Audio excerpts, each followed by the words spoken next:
tout le monde, c'est Murgen. Je suis ravie de vous retrouver pour une revue d'un petit Lenormand, petit mais grand puisqu'il a la taille d'un jeu de tarot. C'est Oracle Lumière d'Orient d'Émilie Dedieu, donc de sa boîte d'édition, hein, c'est auto-édité par l'Essentiel Édition. Et vous le trouvez sur son site Soins et Guérison. Alors, Émilie Dedieu, maintenant on commence à connaître ses illustrations depuis l'Oracle du Monde. Je dois dire qu'il est très beau. Donc voilà la boîte. Vous avez rien d'écrit en quatrième de boîte. Et on va voyager donc dans l'Asie avec ce jeu. Donc voilà, je vous montre comment ça se présente. Alors soyez pas étonnés, la boîte est un peu plus grande que la quantité des cartes. Il en manque pas, hein, ne vous inquiétez pas. Donc c'est un jeu qui arrive sans guidebook. Vous avez la carte de devant qui est comme ça. On a des cartes un petit peu souples, hein. Elles sont pas très épaisses. Moi je préfère quand le jeu est un petit peu plus épais. Ça assure une sécurité aux cartes, mais c'est quand même bien. Donc voilà ce qu'on nous dit. Lumière d'Orient est un oracle de 37 cartes, auquel s'ajoutent 6 cartes des mots-clés, explications et tirages. C'est un petit Lenormand, bien que ses illustrations soient très éloignées de la version originale. En effet, je me suis laissé porter par mon inspiration et mon imagination afin de créer un oracle des paysans onirique et poétique. Ainsi, à travers les cartes, vous voyagerez au Japon, vous découvrirez le Vietnam, vous traverserez la Chine, vous rendrez en Inde, mais aussi au Tibet. Donc voilà, on voyage en Asie. Oh, pardon, excusez-moi. J'ai fait de la marche ce matin et hier et du coup, je baille un petit peu.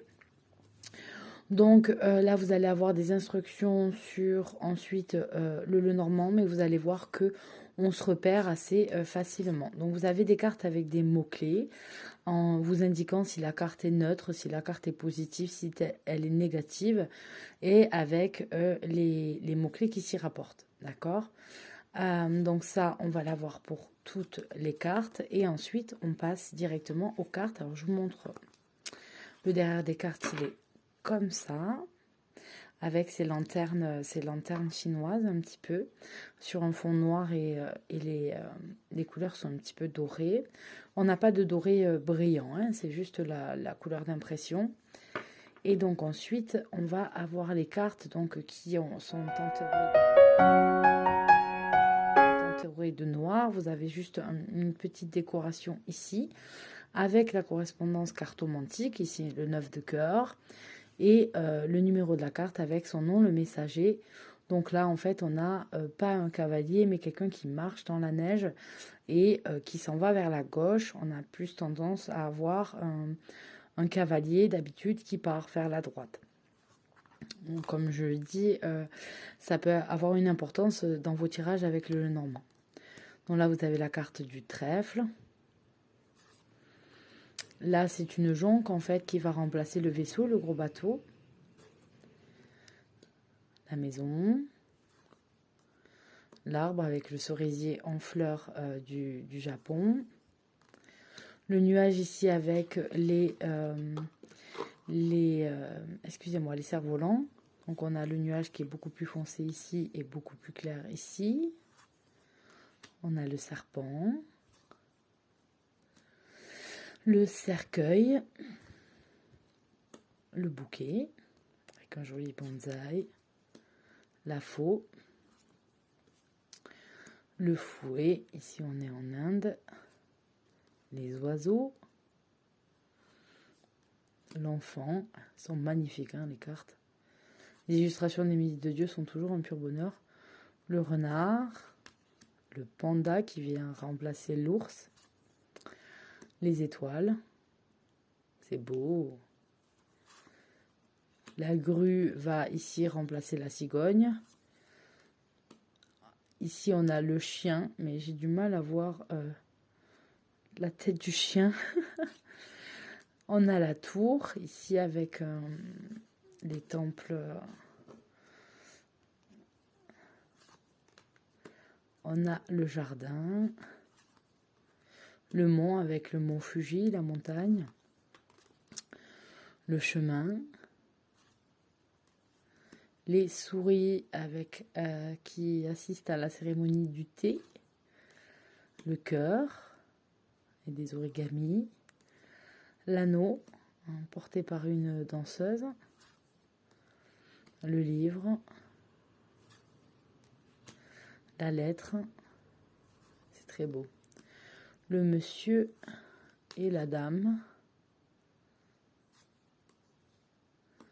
L'hélice en peinture sur le corps.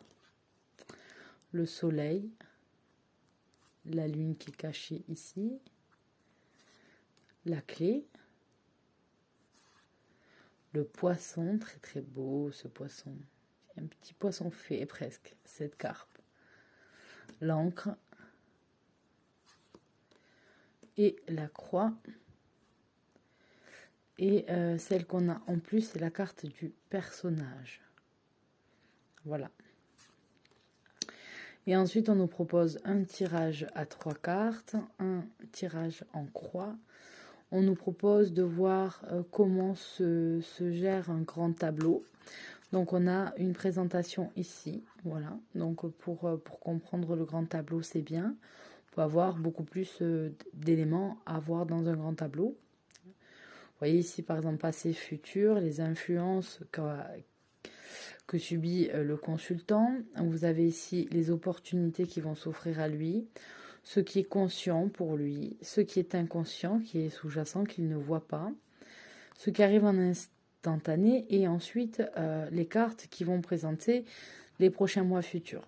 Or, en fait, vous pouvez aussi, par exemple, si vous cherchez à savoir votre relation amoureuse, par exemple, vous allez rechercher le cœur et vous allez aller regarder les cartes qui entourent en fait la carte du cœur avec une même principe, un petit peu de travail, et ceci pour chaque point que vous voulez. Donc voilà, et ensuite on nous propose encore un tirage à 3 cartes, il me semble que c'est la même. Voilà, elle est 2 fois. Donc voilà pour ce jeu. Excusez-moi, je vous tousse dans les oreilles. C'est venu en ninja. Donc voilà pour ce jeu qui est merveilleux, il est très beau. J'aime beaucoup les illustrations des Minutes de Dieu. Ça fait un moment que j'avais vu pas mal de ces jeux. Mais voilà, je les avais pas pris. Puis voilà, j'ai eu besoin de me faire du bien la semaine dernière et me dire, voilà... prends-toi des trucs qui te font plaisir, ça va te remonter le moral. Et donc du coup c'est ce que j'ai fait, et puis ça fonctionne puisque je trouve toute contente de les avoir, ces beaux jeux. Donc voilà pour le premier que j'ai pris chez Émilie de Dieu, et je vous montrerai le prochain oracle dans une prochaine vidéo. Peut-être je l'aurai montré avant celui-là, je ne sais pas. Je vous fais à tous d'énormes bisous et je vous dis à très bientôt. Bye bye.